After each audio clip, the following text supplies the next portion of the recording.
Conservatives, this is your wake-up call. Fight back against this destructive Marxist ideology. Big tech is essentially using left-leaning organizations who claim to fact-check to silence anybody who disagrees with their radical leftist ideology. They tell us that if we don't do something, if we don't pass the Green New Deal, that our Earth is going to die in 12 years. They said the Arctic would no longer enjoy ice. If they've gotten every single thing wrong in the past, why would we believe them? This is our time. This is our opportunity. Why would we let that go? If you let these hypocritical, tyrannical politicians take an inch, even with the excuse of an emergency, they will take a mile.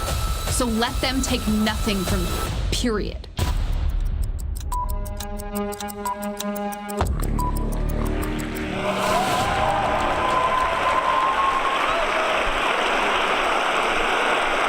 Good evening, everyone. Thank you, thank you. How is everyone tonight? Are you excited for a great show? We have a great show for you tonight. First of all, I want to thank Senator Ted Cruz and Michael Knowles for inviting me to be part of this show tonight. What an honor. I'm thrilled to be here talking to you all. Thank you to the Young America's Foundation for putting on this incredible event, allowing us to talk to you in person about the issues that matter the most. And a big thank you to the Logan family for sponsoring this event. Without them, this would simply not be possible. So if we could get a big round of applause for the Logan family.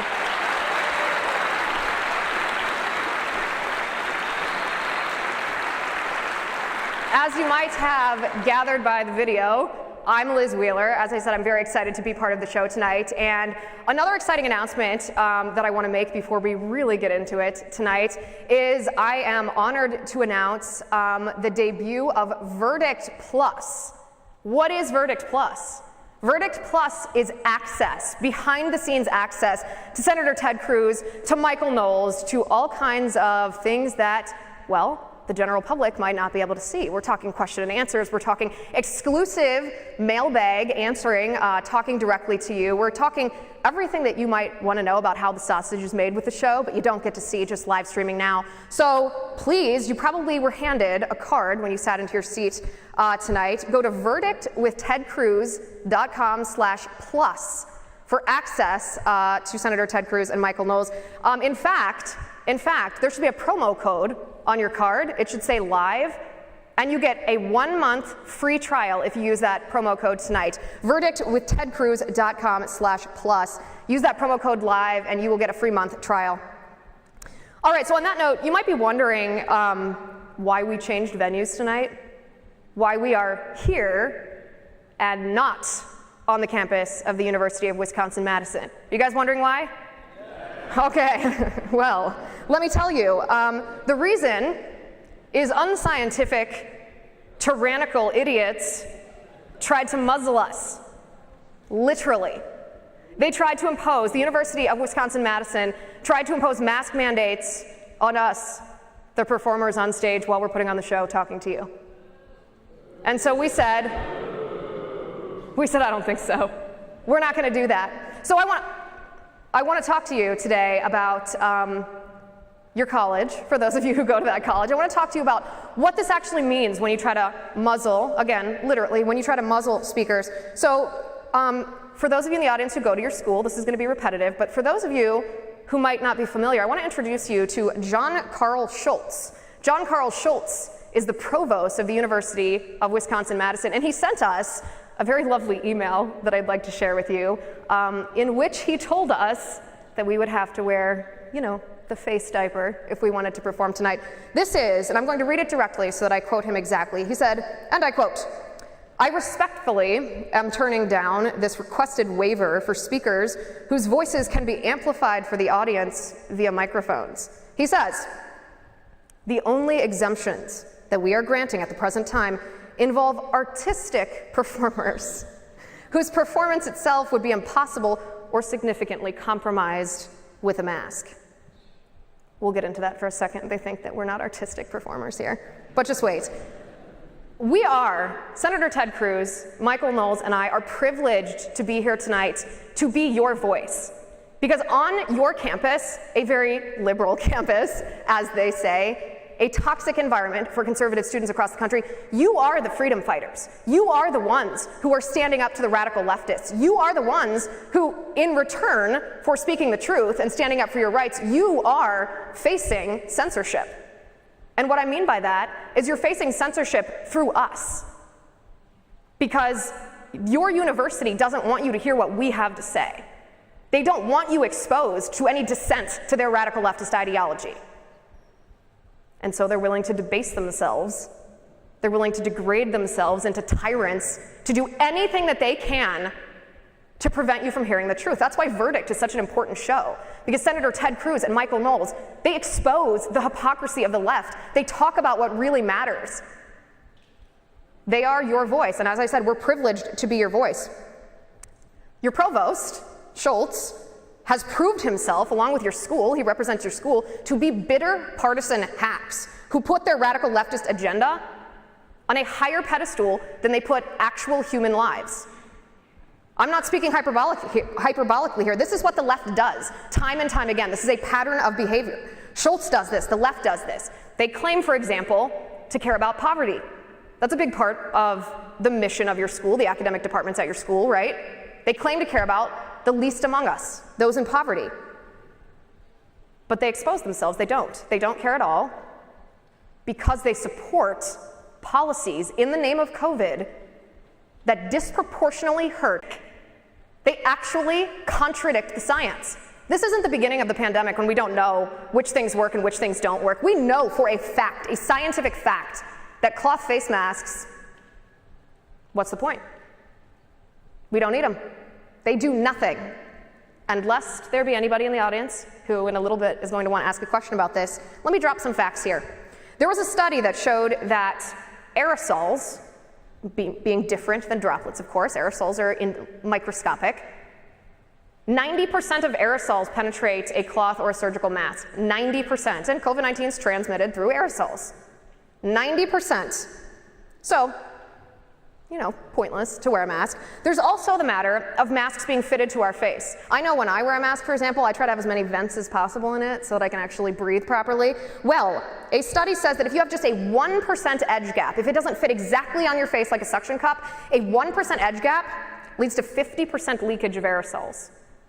A 2% edge gap leads to 75% leakage of aerosols. Do you know what percentage of leakage are in the regular masks that we're forced to wear, like on airplanes?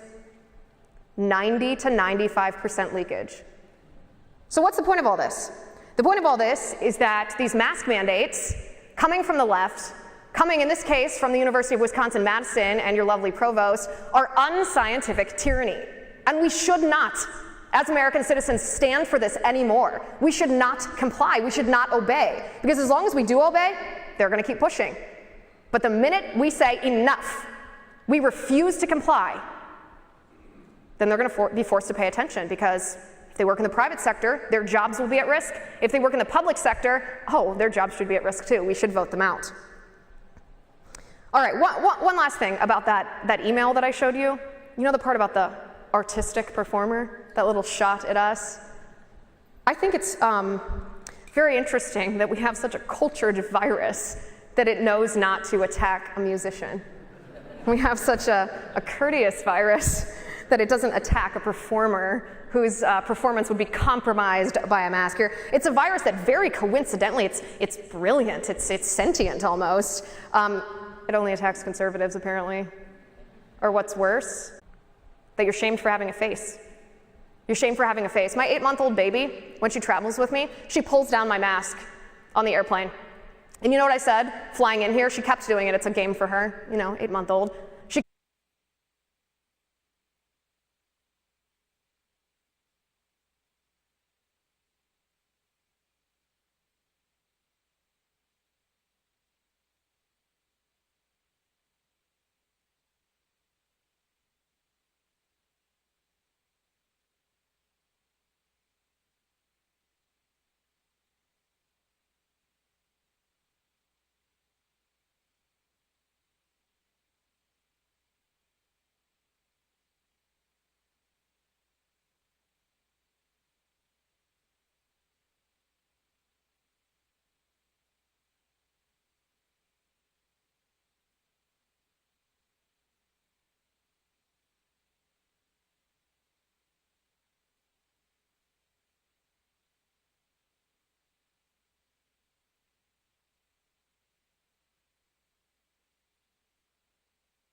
Things have gotten so bad that even the media are beginning to ask questions.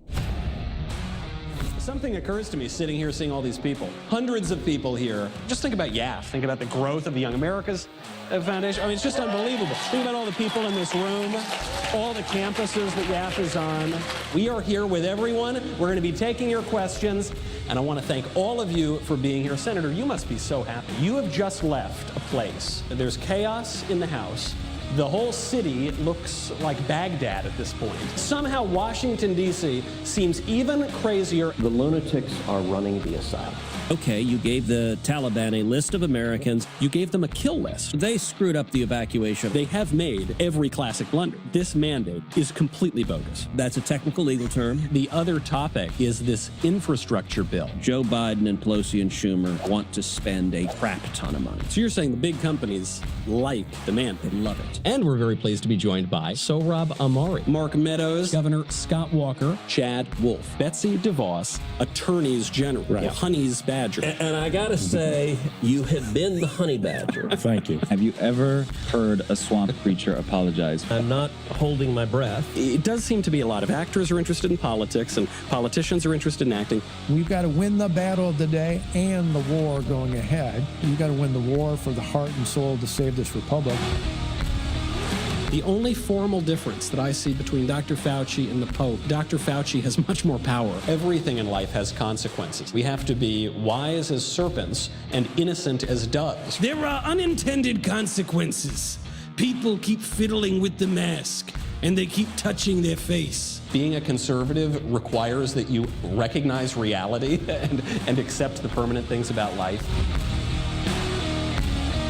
Could we do verdict from the Senate floor? President Biden have presided over the worst foreign policy catastrophe in a generation. And the idea that you must wear a mask forever is idiotic. We're only a couple of reporters who dared take their mask off. They were almost like, Mel Gibson in Braveheart or something. Does voter fraud exist? I don't know for certain. Why then is Twitter right now putting warnings on voter fraud? We're simply linking to a broader conversation. And you're a publisher when you're doing that. Where do we go from here? We go towards truth and light and freedom. The fundamental liberties of humanity. It is right and true and just. Our ideas work. Freedom works. Free markets work. We're in a moment where we will go through some darkness, but the answer to darkness is always light. We've got to go here at CPAC, and I think we only have so much more to look forward to. Thank you all so very much. This is Verdict with Ted Cruz.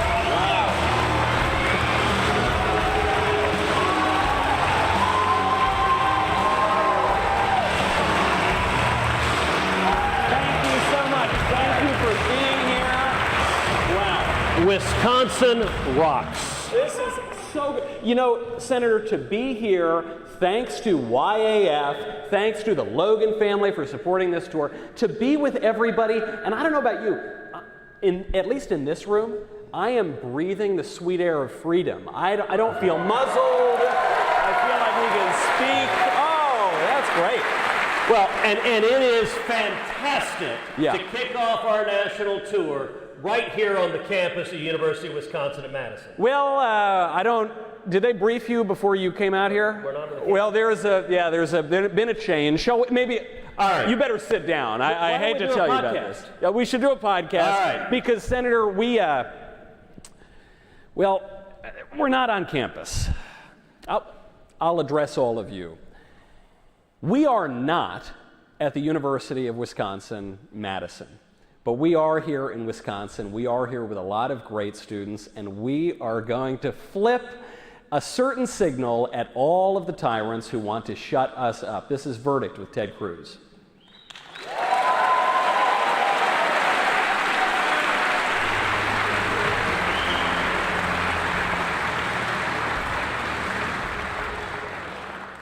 Welcome back to Verdict with Ted Cruz. I'm Michael Knowles. Senator, it's great to be with you and several hundred of our dearest friends, probably more than several hundred of our friends. Thank you so much to all of the students tonight who stood up to the petty leftist administrators at the campus of the University of Wisconsin-Madison who tried to shut all of us up who don't want any conservative ideas on campus.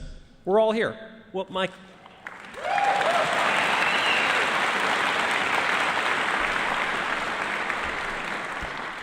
So, Michael, how could that be? We announce a national tour. We pick as the opening venue a campus right in the heart of the beast. And then the students and faculty and folks who came out because they wanted to hear a discussion. They wanted to hear an honest discussion of what's happening.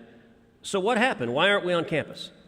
This was an amazing circumstance because we've talked for a long time about how the left wants to muzzle conservatives on campus. And usually they make it difficult for YAF in particular to book classrooms or lecture halls, and they'll talk about hate speech. And, you know, if you defend, for instance, the First Amendment, you're a hateful, terrible bigot. Or if you defend, I don't know, George Washington, you're a terrible, awful, terrible person. But what happened this time is they literally wanted to muzzle us. They wanted everybody in the lecture hall to put a mask on, including the speakers. Now, I don't know how that would work, because if we had done that, the podcast would sound something like, Look, there's some people who think that would be an improvement. I think there are, and they happen to work at UW-Madison. But it's even crazier because there is an exemption to this mask rule in the UW-Madison code. And they have granted it to other speakers. They just won't grant it to us. Well, I will note that one of the exemptions in the policy is for artistic performances. So we got a letter from the dean, I guess a couple of days ago, saying the only way you can do this event on campus is if everyone is masked, including the two of us, and you can film the whole podcast while wearing a mask, but there's an exemption for artistic performance. And I got to say, Michael, I'm really offended that you were not willing to sing a cappella for the entire podcast. You know, all those years of cigars have not been great on the vocal cords. Look, you went to Yale. I thought it was mandatory there that you sing in like some all-boys club. It's a very thespian sort of place. There's no question about that. You know, this gets to something that we talked about, gosh, going back over a year now. I think we're on the 590th day of 15 Days to Slow the Spread. And from the very beginning... Almost there. We're pretty close. You know, at the beginning, a lot of people said, put the mask on, it's just going to be a short little while. And so people were willing to take prudential measures. They were always, well, you know, protect the public health. No one wanted to see people dying. But there was always this fear that when you give in, and now it's the 16th day, and now it's the 50th day, and now it's the 100th day, and now everyone's got the vaccine if they want the vaccine, but you still have to wear the mask. It seems as though the mask is not intended to protect the public health anymore. It's just an excuse to take power. Well, and you look at what UW did here. I mean, the idea, there have been multiple speakers on campus they've had who haven't worn a mask, because if you're actually speaking to a crowd, it doesn't work to wear a mask. Particularly when you're televising it and sending it out worldwide. They know that, and I'll point out, you know, just this weekend, they had 75,000 football fans screaming, cheering, maybe imbibing a little bit, and somehow that didn't pose any health threat. No. But yet the two of us are a lethal health threat. Yes, I have been called that on many an occasion. You know, there is another crazy aspect where this is a public university. So this is a taxpayer-funded university.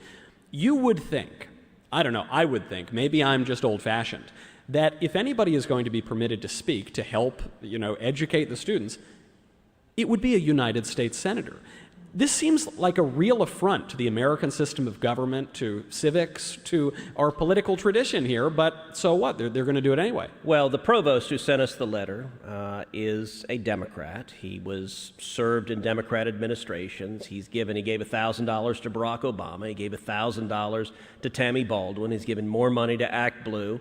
And he sent a very thorough academic letter that said, we will not grant you an exemption because. There was a period out. It was no blank. It was just because I say so. And to really call the joke out. So the university requires when you do an event on campus that you have to do the RSVPs through the campus Eventbrite. So when we said, we're not recording a friggin' podcast, we're in masks, we rescheduled, and you know what the university said? We won't give you your RSVP list. Yeah. We're not going to tell you the students who want to see. So I want to thank everyone here who had the ingenuity to find us when this was rescheduled in one day. It just goes to show you. It just goes to show you what UW-Madison is interested in here, what the administrators are, is not protecting their campus, protecting their students. They just don't want people to hear what we have to say. They don't want people to hear legitimate criticisms of Joe Biden, of the ruling class in this country, of the liberal establishment. And I imagine they're trying to stifle speech in this desperate way because they feel really confident, right? Because they're just so popular. Is that it? Look, as you know, it's an admission of weakness. If you're strong, if you're confident in what you believe, if the facts are behind you, then you're not frightened, you're not threatened, you're not intimidated by those who disagree. You look on the national scene, you got people like Bernie Sanders, you got people like AOC, who are socialists. You and I don't want to silence them. We don't want to censor them. Frankly, I want a lot more people to hear the inanities that come out of their mouths. Turn the volume up. Yeah, please, please. Like if you're the best cure, John Stuart Mill said, the best cure for bad speech is more speech. And the admission of the university administrators, of the faculties, of these Marxists, and I love Marxists that have life tenure. They get paid hundreds of thousands of dollars, forcibly paid from the taxpayers, and never able to be fired, but they're terrified that anyone might disagree with them. Yeah. And that ultimately, it's a disservice to the students. Look, college is all about encountering ideas you disagree with. When I was in college, when I was in law school, I took classes from Marxists. My family was imprisoned and tortured in Cuba. I hate communists, like deeply and to the pit of my soul. You know what's amazing? What's amazing is that is a controversial statement these days. That didn't used to be a controversial statement. Now it is. But if you want to be, all right, so years ago, this is back, 15 years ago, I was invited, oddly enough, to give the commencement speech at the University of California, Berkeley, School of Government. Did they not have Google at Berkeley? They didn't know to type in Ted Cruz? So, all right, this is long before I was in the Senate, long before anyone had any idea who I was. And apparently the way it came to pass is the School of Government there had, for some years, had leftist speakers, no surprise. And the head of the school said, you know, we ought to have a Republican, just out of diversity. And I think he basically said, I don't know any Republicans. And so then he figured, well, okay, all right, if I want to find a Republican, what do I do? And he called a professor at the University of Texas. And he figured, all right, Texas, they got to know some Republicans there. And I think what happened is the professor, I had spoken the year before at UT, at their School of Government, and he said, look, you know, this guy didn't suck, so why don't you invite him?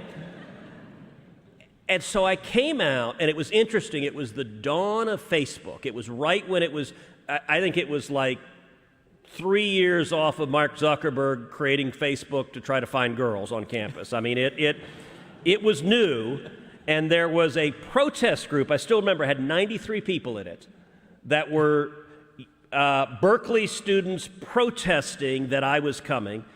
Heidi said at the time, she said, oh God, you're not nearly important enough to protest. But I went and gave the speech, and it was in this amphitheater, and the entire speech was on diversity, but it was on intellectual diversity. And what I said to the Berkeley students, which I would say to Madison students, and I think we probably have a lot of conservatives and libertarians here, but I hope we have some liberals here. I hope we have a conversation. And what I would say to the student body writ large and to professors and to people is the passion that's out of Berkeley, that's out of Madison, the passion to change the world, to light the world, to make a difference. Don't let go of that. Keep that fire, because it's powerful and it's easy to settle into just kind of middle-aged complacency. Don't let go of that passion. But if you ever want to actually succeed in persuading anyone, understand how someone of good conscience, good morals, would look at the issue you care most passionately about and come to 180 degrees the opposite conclusion. Understand how your mother could come to the opposite conclusion. And that, we don't do nearly enough of that. We need to all try to understand each other and then see where we're right and see where we're wrong. Well, so in the spirit of people moving into complacency and squishiness and middle age, and also to be honest about censorship and free speech, I want to make an admission to the listeners of this show about something that we did last week, okay? This is the first time this has ever happened on the show. Last Tuesday, we filmed an episode on this great news that the Republicans in the Senate, they were standing firm. They were standing firm on the debt ceiling. They were taking this principled stand. We were so happy about this. What happened 10 hours later? Yeah, so this is, so we film it Tuesday night. And Tuesday night we're doing verdict, and I got to confess, I was kind of victory lapping. I was like, look, we're all used to Republicans caving and not standing up, and right now, I got to say, Republicans are standing rock rib. We're united. We are all standing together saying the Democrats are going to raise the debt ceiling on their own. We're not going to help. And so we did a whole chunk of the podcast victory lapping it Tuesday night. And then Wednesday I went to lunch, and Mitch McConnell stood up and said, okay, so we're going to surrender now. Why? Senator, why? Right. So before I answer why, I will say it forced us to do something we have never done in the history of Verdict. So we've been filming Verdict now, year and a half, almost 2 years. Yep, coming up on 2 years. And we had this whole segment in Verdict that hadn't been released yet, that as the news broke that the Republicans were caving would have made no sense at all. It would have been like, all right, do these guys not read the news? Do they not know what's happening? So we're like, all right, go to the editing room and just edit that portion out, because we can't put out a podcast that sounds like we live in a cave and are like eating mushrooms the whole time. Republicans had a spine 10 hours prior. They lost it. They lost it. So, Senator, it seems that right now on the economy, Biden's numbers are terrible. He's screwing everything up. Inflation is through the roof. People are quitting their jobs. There's a labor shortage. It's really, really bad. They want to spend $1 gazillion on a bunch of nonsense. And Republicans had this principled stand, and now they don't. So we were holding the line, and the line for 2 months that Republicans had held is that we're not going to participate in raising the debt ceiling, that the trillions in debt that are being added to the national debt are coming from the Democrats. They're passing it on their own. They're using reconciliation. They don't want Republican votes. They're not interested in compromise. They're ramming it through. And if they're going to bankrupt the country, they need to own it and vote for the debt that they're saddling on future generations. And we were united, every one of us. Mitch McConnell was saying that, Mitt Romney, Susan Collins, the entire conference, all 50 of us were united. What happened, and listen, Mitch got concerned that the Democrats were going to nuke the filibuster. He got scared that Biden and Schumer were going to get the votes and actually end the filibuster. And look, if they end the filibuster, the damage that will be done to this country is cataclysmic. They'll pass S1, which is the federal takeover of elections. They'll pack the Supreme Court. They'll make the District of Columbia a state. I mean, it will be structural and permanent. So I agree that if they end the filibuster, the damage is massive. I think, though, that our leadership made a mistake in believing they were going to get the 50 votes to do that, and so we gave in. And we had some pretty vigorous discussions over the next 2 days among the conference, including a about 2-hour meeting of all the Republicans where basically I was objecting and standing up, and most of my colleagues were saying, all right, Ted, why the hell are you doing this? Yeah. And I stood there pretty much on the hot seat and said, well, let me explain. And I said, look, my view of this was the view of all 50 of us 2 days ago. And I think we should have held the line. Unfortunately, we didn't. What happened instead is that we kicked the can down the road to December, and so we're going to have this debt ceiling fight again in December. But I will say, you know, periodically there are these moments Mike Lee calls it putting in the hot box, where they get mad at conservatives and they sit in a room and basically yell at you for a couple hours. Now, who is they? You mean the Democrats or the Republican no, leadership? I mean Republicans. Of course. So, first book I wrote was a book called A Time for Truth. And the opening chapter of it is called Mendacity. And it talks about exactly this issue in 2014, the fight over the debt ceiling, and the pandemonium and bloody battles that occurred behind closed doors. I will say the battles this time were less bloody, but it's still unfortunate we couldn't hold the line. Because the argument from the Democrats here is, look, a nation has to deal with its debt. It's irresponsible for the U.S. to default on its debt. Republicans are holding this issue hostage. Now, I think we did a good job of explaining on the podcast why that isn't the case, and Democrats can do it just with their own 50 votes plus a tiebreaker. But they say, look, this is a separate issue. It has nothing to do with the budget. It has nothing to do with the other aspects of the economy. But it does represent something. I think it was Patrick Deneen, who is a conservative writer, who came out and he said, there's something really wrong about a society that leaves as an inheritance to its children a lot of debt, and it just keeps adding on to that debt. And there are national security implications here, and it could stifle economic growth. And so are we just never going to deal with this issue? We're just going to keep going along and giving in to the Democrats? So it's interesting. What the Democrats are arguing, they want to eliminate the debt ceiling altogether. So they want no limit on how much they can borrow. Or they're saying, let's raise it to $50 trillion. Let's raise it to a number that at least right now seems crazy high, but given the way we've gone up, even that may not be crazy high in time. You know, the debt ceiling historically has worked to at least make adding more debt more painful. Yeah. So you have to think about it. And it's been the most effective lever for meaningful spending reform. So my view has never been that we should never raise the debt ceiling. Right. And the reason is simple. About 40%, and actually these numbers are old, but historically about 40% of what we spend is borrowed. Unless you're prepared to instantaneously... You know what? You know, it's interesting. That classically encapsulates the left. So it's a young lady.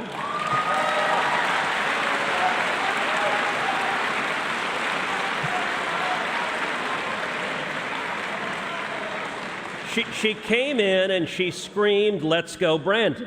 Was that it? You're right. I couldn't quite make it out, but you're right. And what I like even better is that she said, I don't know, apparently I'm the ignorant ass. I've been saying it for years. You impressed her. I don't know why you're not as ignorant as I am, but work on it. But then she promptly, with this frisson of courage, "Oh, I yelled at him," and then runs out the door. You know, and we talked about the left is terrified. Look, we're going to have open Q&A. You know, if she actually had a second sentence but beyond "Let's go, Brandon," then we could have had a conversation, but that would have required actual reason and deductive thought, and the left doesn't want to do that. Do you know what I think happened? Obviously, I can't ask her this because she ran out of the room screaming, but what I think happened is she was waiting for us to say something really offensive, you know, something that the left says that we say, you know, I don't know, something vicious, vile. Yeah, don't give an example. Yeah, I'm not going to give an example, because kittens are delicious. Yeah. And there's the Media Matters clip, and there it is right there. We've got it. So she was waiting for us to say something really outrageous, because I suspect that woman has never listened to a conservative speak for more than a 30-second soundbite taken out of context. And so she was waiting, and we didn't say anything, and we're actually just talking about cutting government spending and these sort of arcane Senate procedures of how to raise the debt ceiling. And so she got impatient, and she probably didn't, you know, the synapses were kind of frustrating and tiring. And so she said, "All right, it's late. I got to go home and watch Netflix or something." And so she just screamed this vicious, vulgar language at us, and then before we could respond, she's gone. And I can't say I miss her, but I do wish that we could have continued to educate her.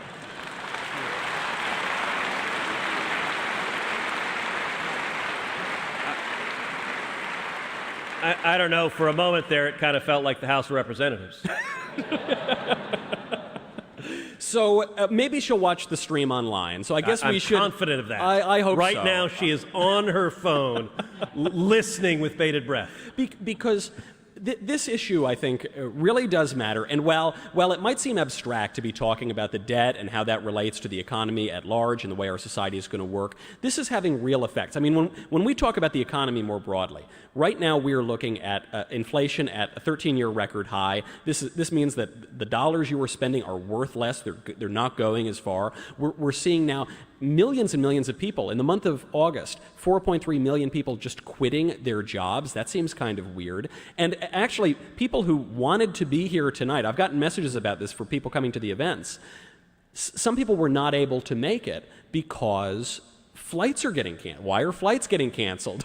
Southwest Airlines is blaming the weather. It looks pretty sunny to me. It's because of these issues of mandates coming from the federal government wreaking havoc on the economy. So in very dollars and cents terms, what's the future looking like for us? Well, I got to say, what you just said there is a massive concerted effort by the White House and by the corporate media to silence what you just said there, which is, it is the orthodox line that nobody is losing their job because of vaccine mandates. Mm-hmm.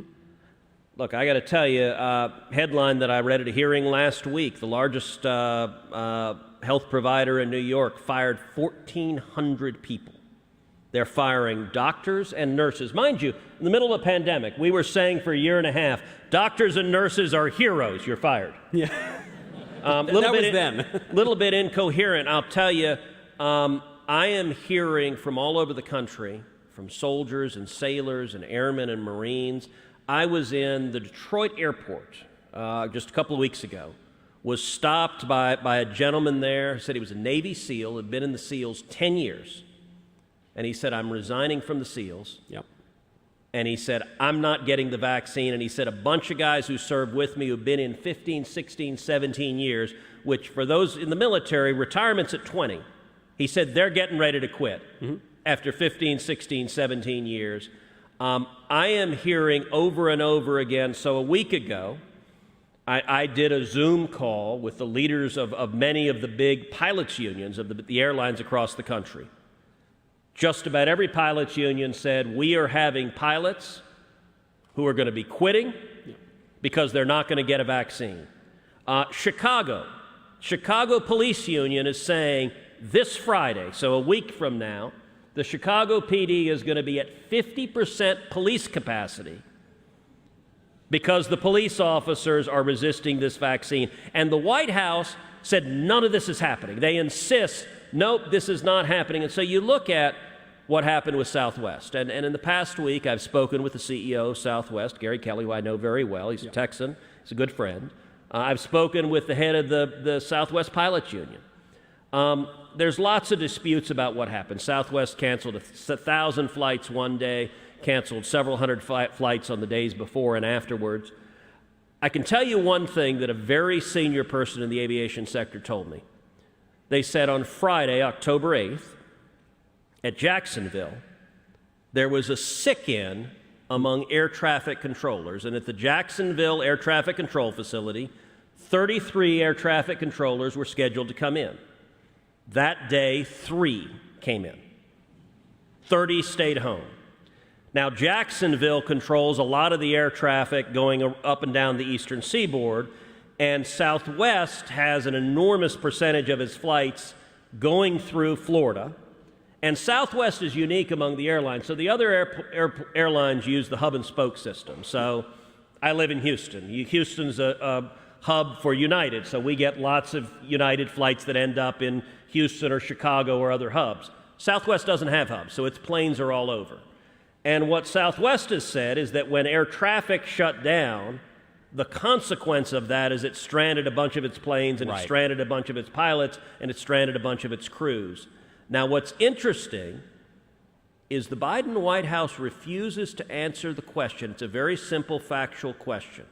Is it true or is it false that on Friday, October 8th, there was a sick-in at the Jacksonville Air Traffic Control Facility where the vast majority of the controllers stayed home because of the vaccine mandate? And the reason they don't want to answer it, based on what sources are telling me in aviation, is because that is absolutely true. Right. And on these mandates, which are really on a lot of people's minds, not just for the economy, but because they want to have some control over their own medical decisions, there's the issue of the federal government saying federal employees need to get the vaccine. So that is a direct mandate. Yeah. And then there is the bizarre Byzantine sort of mandate where Biden instructs the Occupational Safety and Health Administration to instruct companies with more than 100 employees to instruct their employees to get the vaccine, or there will be fines, but we don't even really know how that will be implemented. So it's more a threat than an actual order. And so some companies are going along with this. Some companies, like my company, the Daily Wire, is not going along with this. And so in a way there, you can blame Biden because Biden was the one who started it all. But some companies could just stand up and say, no, we're not going to do this. You're right. And look, there's a spectrum of orders coming from the White House. Now, listen, my view on vaccines, real quick, as an aside, I'm pro-vaccine. I've been vaccinated. My family's been vaccinated. I think it is an amazing technological accomplishment that Operation Warp Speed produced multiple vaccines in record time, cutting through massive paperwork. So I think that's fantastic. And I was glad to take the vaccine because I wanted to get back out and around and with people, and I was tired of the damn lockdowns that these numbskull politicians were putting in place. But I also believe in individual liberty, individual responsibility. Look, everyone here are adults. You have the right to make your own choice about what health care you're going to get. You have the right to make your own choice talking to your doctor. If you want to get the vaccine, God bless you. Make that decision. If you don't, that's your right too. You know, though, to play devil's advocate, Senator, that lady who ran out of here screaming, I'm not sure that she can make her own decisions. I don't know. There are a lot of people who you need some maturity to be able to, I don't know. I will say the problem with liberals is their masks aren't tight enough. That's right. We need to add a few more. You know, we do have a lot of mature, serious people in this audience. We want to hear from them. We want to answer their questions. So would you mind, can we take some questions from the audience? Would that be all right? Can we bring our friend Liz Wheeler back out?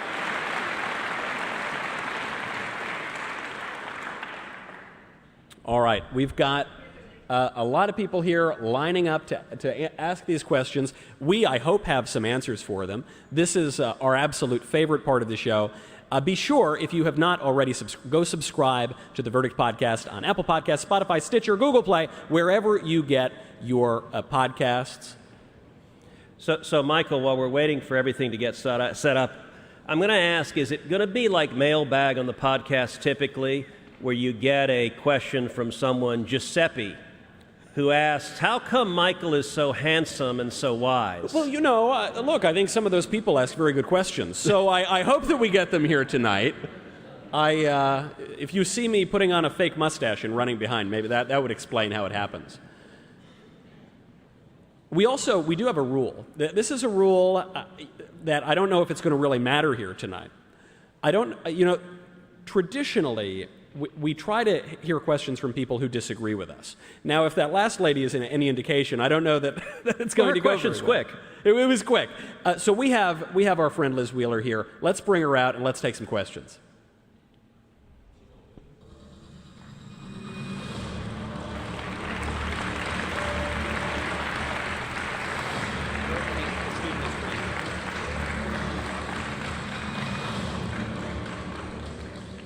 That was a great show. This is a great show. I was entertained. Thank you. You laughed, you cried. We're going to get, as a lot of people did. So we're about to get these questions. But first, Liz, what are you holding in your hand? Yeah, we're going to get to the questions. And I just want to let everyone know that if you disagree with the senator and you disagree with Michael, our producers are going to bring you to the front of the line. So this is going to be fun. This is going to be great. I do have a question. I'd like to actually be the one to start off the questions, if that's all right. And my question to you is, if you see right here, we have this hat, and it is adorned with a lovely cactus. I don't get the joke.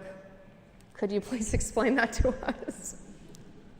Liz, you don't know about the third co-host of this podcast, our trusty sidekick, the cactus? Do you not? It's the real truth cactus. And I got to say, I was complaining to Michael today as we've got now these fancy metal cacti. And I said, you know what? I really am offended to be upstaged by a cactus. I know.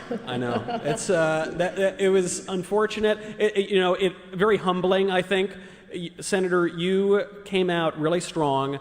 Your first podcast, it hits #1 within a couple of weeks, and so we just want to keep you humble, and that's why it seems that all of this merchandise has the cactus on it. I mean, I don't want to hurt y'all's feelings, but it's not your face on this hat. No, it's not. Well, that's why people wear it. That's right. So I'm very excited to announce tonight that you can acquire one of these hats, and not just one. If you go to verdictwithtedcruz.com/shop and you use that promo code that I talked to you about before, live, you can get 10% off all kinds of crazy cactus gear. All kinds of crazy. In fact, I don't really want to hold this for the rest of the show. Does anybody want this? Can we hear? Anybody want this cactus hat? Okay, I'm not throwing it, so. Okay. If you can hand it up to him. You know what they say? Enthusiasm wins every time. Enthusiasm wins every time. All right, so the rules for the question and answer, you're probably familiar with what the rules are, but we make an orderly line. Please keep your questions succinct. 1-part questions, no 2-part questions, no 3-part questions, and please put them in a question form so that Senator Cruz and Michael can answer them in a timely manner. Like I said, if you disagree with them, you will be forwarded to the front of the line here. Are we ready for some live Q&A?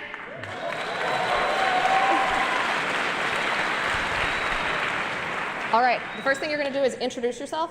So my name is Will Terry. I'm from Kaukauna, Wisconsin. Moved down to Madison to work at the state legislature. Highly revere you ever since your 2016 campaign. While I certainly can't agree with every single thing that you advocate for, but I appreciate the opportunity to have this question. So native-born American fertility rates have been below replacement for nearly half a century, so much so that the number of babies born to black women have been trending down for 2 decades, and the American white population has declined 3 million people since this last consensus. What plan, if any, does a Republican in either chamber have to create a sustainable fertility rate in America? Wow.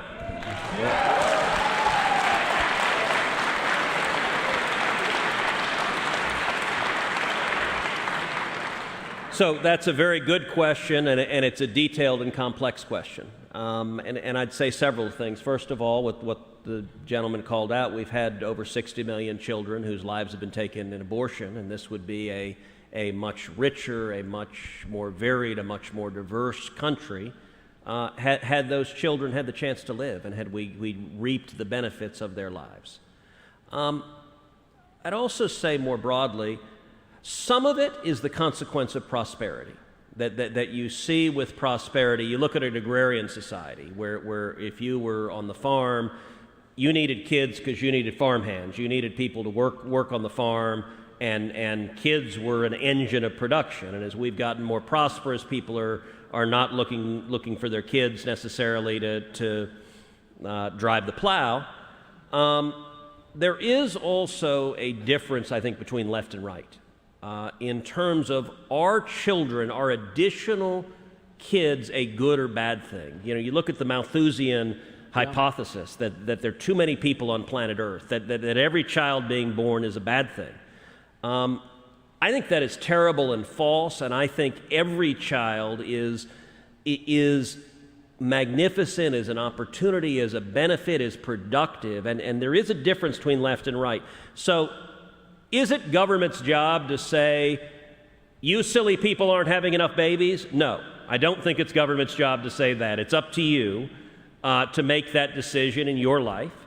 But I do think we ought to have, number one, policies from the government that are conducive to families. So, for example, the marriage penalty is a terrible thing in the tax law. It shouldn't be the case that if a man and woman get married, their tax rate goes up, and the government is disincentivizing their forming a family. I think we ought to have an environment where kids are celebrated and welcomed, And also part of that is where kids can have a chance to get an education through school choice, where even regardless of their economic circumstances, they can have an opportunity to prosper. But you are right that without kids, any society has no future. And you know, you're so right, Senator, to mention this Malthusian delusion on the left, this idea that people are a scourge and we're all going to die from overpopulation. There was a book came out in 1970 by Paul Ehrlich, a still admired in some corners and still honored scientist, that was just completely bogus, and it was called The Population Bomb. It said that within a decade or two there were going to be famines. It was inevitable. You would need more abortion, more contraception, and if people wouldn't do it voluntarily, you had to force it. And actually a lot of this work was used in countries that did this, India and notably in China. And it was completely false. Since that time, the world population has doubled. We are fatter than ever. Malnutrition is at an all-time low. And so I think your answer is totally right, Senator. The gentleman's answer was totally right on abortion. And it's a very serious issue. By the way, even beyond the issue of birth rates, you mentioned the black birth rate. Well, a statistic came out a few years ago in New York. More black babies were aborted than were born. I mean, that's a terrifying statistic. Or you mentioned the other birth rates as well. But it's beyond that. Think about how the average life expectancy has actually declined in recent years, also because of deaths of despair. I mean, that is a big national problem. I think, as everyone has said, it's really important to focus on that, because if we want to have a strong, prosperous future, we need to have a country. We need to have people, and we need to have people who are excited about growing that country. Well, and let me make two additional points. This is a good question, and we should get our answers shorter than this, but we'll do a speed round for because we have 20, 30 people. You shouldn't come to a gathering of a radio host and a lawyer and politician and expect short answers. But two more observations. You were talking about African American fertility rates. You know, some of the most horrifying things to read are the writings of Margaret Sanger, who was the founder of Planned Parenthood and was a unrepentant eugenicist and wrote horrible things advocating for widespread abortion precisely because she wanted to see more African American children aborted. And it is a horrifying history behind the aggressive push for locating abortion clinics in communities where, I'm not going to use the term she used to describe those children, but they were horrific and evil, those terms that she used. And what I'd say also than that, you know, Michael, you used the word inevitable. And it reminded me of one of the podcasts that caused the biggest stir is you and I like to mess around in pop culture. And we pointed out how when Hollywood does environmentalists, whether in The Watchmen or in Avengers Endgame, that environmentalists are these Malthusian psychopaths. And you take Thanos. So, and by the way, people flipped out. Is it Thanos? I don't know. Whatever. It's the big guy with the giant sword. But you look at his whole hypothesis, which was the Malthusian hypothesis. There are too many people. They're consuming our resources. Therefore, I'm going to snap and murder half of the living beings on planet Earth. That is the radical left view of people. Yeah. And online, the sort of Hollywood world freaked out that we pointed out how absurd this anti-human life view of the radical left was. Yeah. Really, really excellent point. Yeah, thank you for bringing it up.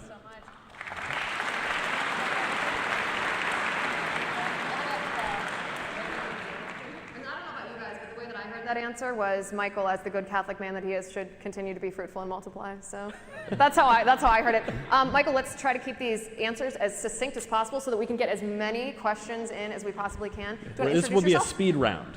Hello, I'm Samantha Givich. I'm a student at UW-Madison. I'm a freshman studying political science and minoring in public policy.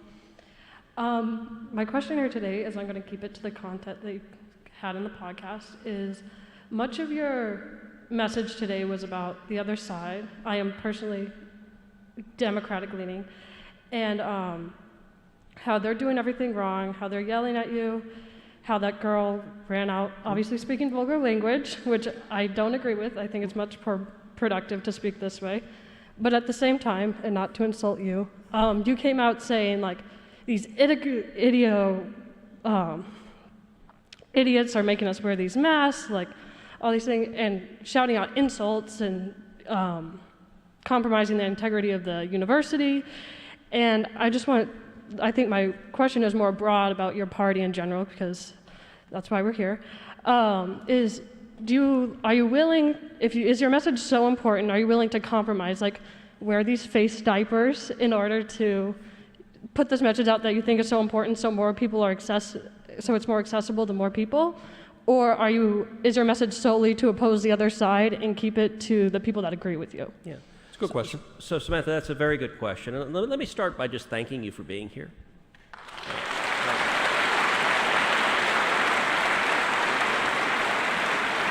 Look, thank you for having an open mind and coming, even though you said your political leanings are different than ours. I appreciate it. I think we need to be having more of a conversation. We ought to be, one of the problems today is the two sides live in like parallel worlds, and the right wing listens to right wing media, the left wing listens to left wing media. We don't talk to each other, we don't have shared facts, and we believe these caricatures of each other that are horrible, and they're horrible on both sides.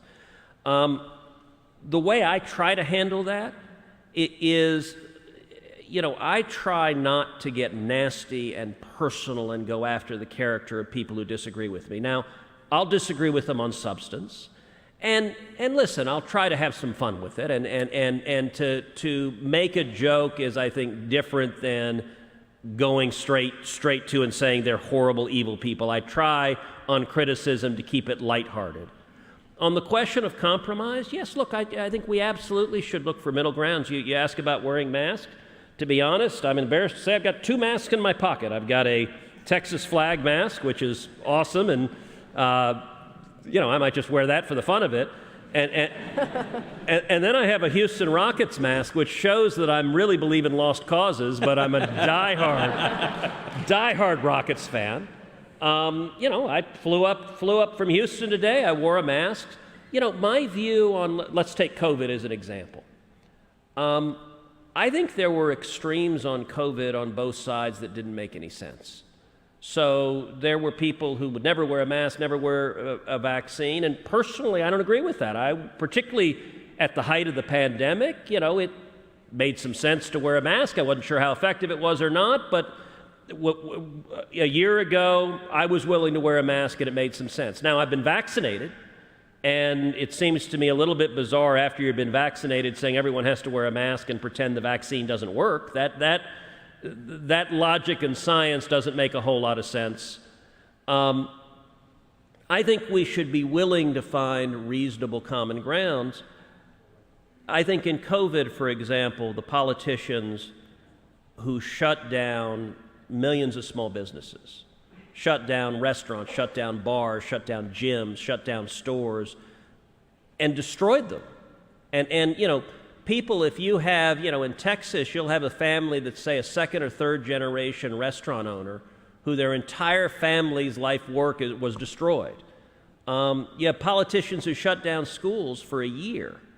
That hurt a lot of kids. I don't think that made sense. In my view, we should do reasonable common sense steps to limit the spread of the disease. COVID is a serious disease, particularly if you're elderly, particularly if you have serious health issues. It can be fatal. And so I think we should treat it seriously. But I absolutely agree we ought to find reasonable common ground. I think most people want to keep their families safe from disease, but they also want to be able to go to work and provide for their kids, and they'd like their kids to go to school. And I think most Americans are interested in that common ground.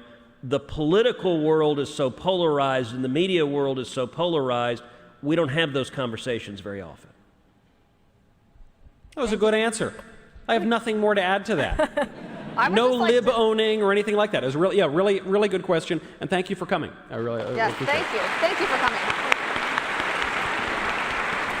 Step right up here. Step right up to the rope. Yep. Introduce yourself. Hi guys, how you doing? My name's Theo. I'm from Madison, Wisconsin. I work in the Madison State Capitol, or Wisconsin State Capitol. Ironically, the first question asker is actually my boss. I'm his intern. So So don't criticize his question.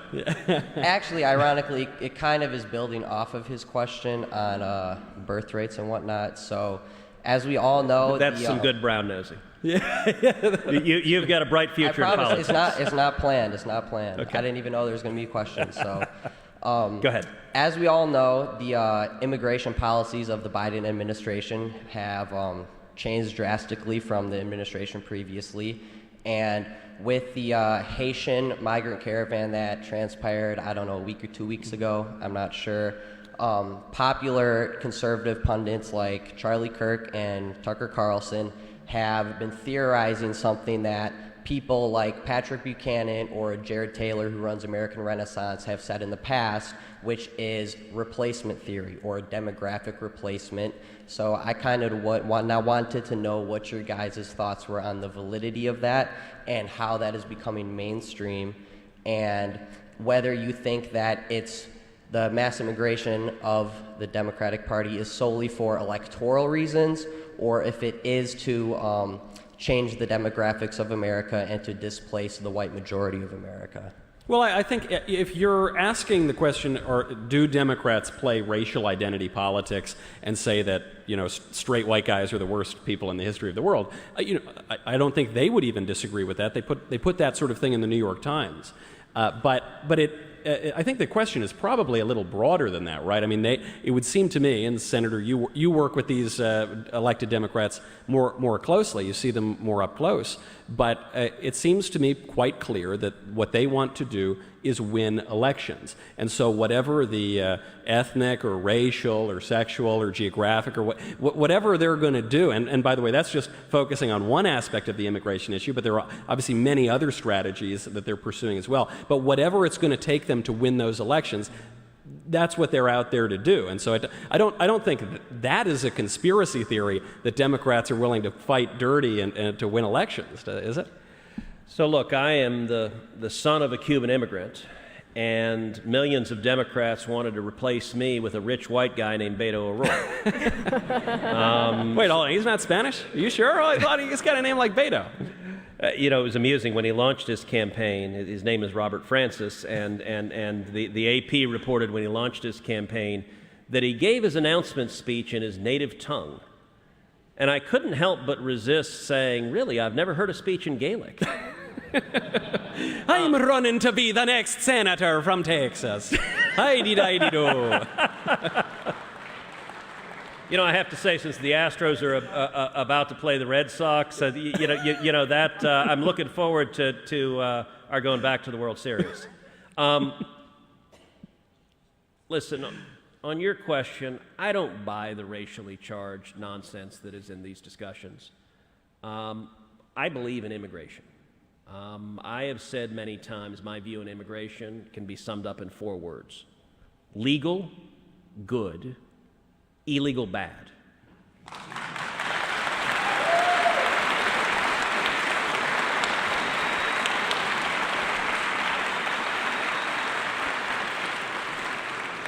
I represent the state of Texas. We have 29 million people. We're seeing firsthand the horrors of the Biden border crisis. I've been down to the border over and over and over again. When you've got 1.3 million people crossing the border illegally, I've been to the Biden cages that are filled with thousands of children. The last time I was in the Rio Grande Valley, the rate of COVID positivity in the Biden cages was over 24%. I've seen, when I brought 19 senators down to the Rio Grande Valley and we went out on the river, we saw an illegal immigrant floating dead in the river. I've seen the dead bodies of the pregnant women that the coyotes abandon in the desert heat. I've seen the little girls and the little boys who are sexually assaulted and physically assaulted by the vicious criminals who are trafficking them in. And so there are lots of lies in politics, but I think one of the biggest lies is the lie you hear from the media that the Democrats' open border policy is somehow compassionate. There is nothing compassionate about a policy that has hundreds of thousands of children in the custody of vicious human traffickers that are assaulting and victimizing those kids. And so we ought to have a system that welcomes, that celebrates legal immigrants. There's a right way to come. You wait in line, you follow the rules, you come to America, but you don't have chaos at the border, which is what Joe Biden and Kamala Harris have given us. Thank you.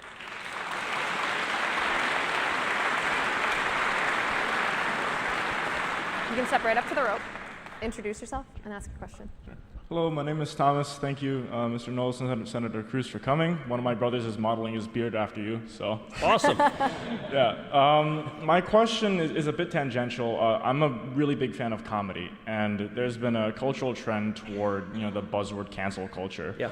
And I'm wondering, what exactly is your interpretation of the line for cancel culture versus just holding somebody accountable? Say the difference between Colin Kaepernick no longer playing NFL because America is so oppressive he makes millions, and the guy James Damore, who was fired from Google because he sent out a memo saying men and women are biologically different. Where is the line, and when does it become canceling? When is it just holding someone accountable? When is it being sensitive? When is it just having preferences? Look, that's a great question, and it's a subtle and nuanced question. My view as a general matter, we should not have people being fired for expressing their political views. Now there are exceptions to that, and one of the exceptions is we have a right as consumers. So you mentioned Colin Kaepernick. I don't like what Kaepernick said. Now, I don't think he should be censored. I don't think he should be silenced, but I'm not interested in supporting him with his message of that to me is disrespecting the American flag and is disrespecting the men and women who fought to defend the flag in our nation. I don't think it's right that Kaepernick is not a quarterback today because of his stance. To be honest, his stance was embraced in the NFL because they're such leftists, they loved it, and the guy is making tens of millions of dollars from Nike right now. He's not a quarterback because he wasn't that good a quarterback, and he had a tryout that was lousy. I will say, by the way, it is clearly political discrimination that I'm not an NFL quarterback. They don't like my views, and it's the only reason I'm not a starting quarterback. It's cancel culture, if you ask me. Coincidentally, I did just write a book on this very subject called Speechless, Controlling Words, Controlling Minds. So I appreciate, thank you, that's very kind, thank you. Since, we're selling the cactus merch, so I might as well mention this book. And I think your question is really important, and Senator, you make a good point here, which is it's a subtle and nuanced question. I don't think that we as conservatives are saying we have no standards at all whatsoever. William F. Buckley Jr., when he launched the modern conservative movement, he did so with a book called God and Man at Yale, The Superstitions of Academic Freedom, in which he mocked this extreme idea of academic freedom that the left pretends to embrace, but they don't even really embrace. I don't think anyone believes that if you go to your water cooler and you make a Zig Heil and you start reciting Mein Kampf, that when you lose your job, that is cancel culture and we're all supposed to cry about that. No, obviously, societies have limits. There is going to be decorum. The left tries to shut us up on certain things and says you can't say certain things.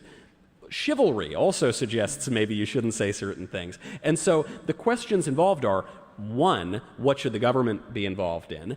That's a procedural question. And then two, a substantive question. What is the good? What do we want to have in our society? What do we want to look up to? What do we want to pursue? And what is really going to make us free people? That distinction that our founding fathers found so important between liberty, true liberty, and licentiousness, just pursuing your basest passions. And so I agree with what you brought up and obviously what you said, Senator, that we need to take this question in a much more serious way, and if that means we can't dunk on the libs quite as much, so be it. But we want to be able to move forward into a society that has a culture that we can all really be proud of and live in. Well, and let me give an example of the line drawing, because I don't think it's binary. State of Tennessee has actually a state law that, as I understand it, requires the governor every year to proclaim a Nathan Bedford Forrest Day, celebrating Nathan Bedford Forrest. And the governor a couple of years ago did that. I saw that and publicly said this is a mistake and you shouldn't do it. Now, for those of you who don't know who Nathan Bedford Forrest was, he was a Civil War general, but he was also a slave trader, and he was the founder of the Ku Klux Klan. And I said, this is absurd that we are celebrating this man. The Ku Klux Klan is a force for evil, and we should not be celebrating him. And you know, some folks came back and said, well, Cruz, you're being unrealistic because state law requires a proclamation about him. I said, all right, if I were governor of Tennessee, you want to see a proclamation about him? I'll make a proclamation you'll never forget about someone who built his entire fortune selling other human beings. Now, there's a difference, I think, between not honoring the founder of the Ku Klux Klan and tearing down a statue of Thomas Jefferson. And part of it requires the exercise of judgment. It's not a clean, narrow line that we should never express a view or we should always silence views. It is somewhere in between. But the left, the thing to understand about cancel culture is the left is trying to use power to dominate the terrain of discussion. So I remember last summer, 2 summers ago, I was in California. Heidi's family's from California. We were visiting with a friend of the family who's a kindergarten teacher. And she said, look, I'm scared to speak. There's a McCarthyist wind in the air that if I say the wrong thing at school, I'm fired and my job is lost. And there are a lot of people that feel frightened to speak because the left is so unrelenting. And so I think we ought to have a lot of tolerance.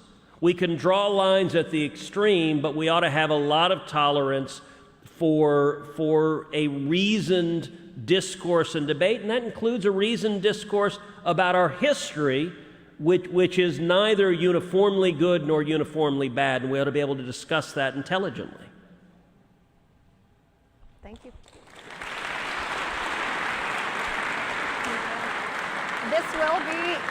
This will be the last question, but if you want to continue asking the senator more questions, you can go to verdictwithtedcruz.com/plus. You will get exclusive access to the senator, including the opportunity to ask him questions. If you want to introduce yourself and ask your question. Yeah, my name is Lane Witt, and I founded an organization on campus called Unmask UW, and our goal is to get...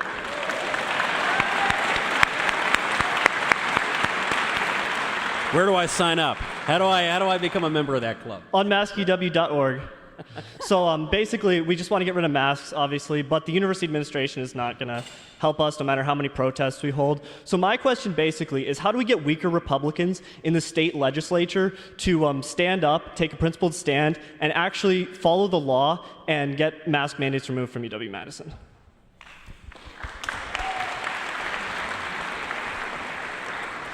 Look, it's a great question. My view on all of COVID is there should be no mandates. There should be no mask mandates. There should be no vaccine mandates.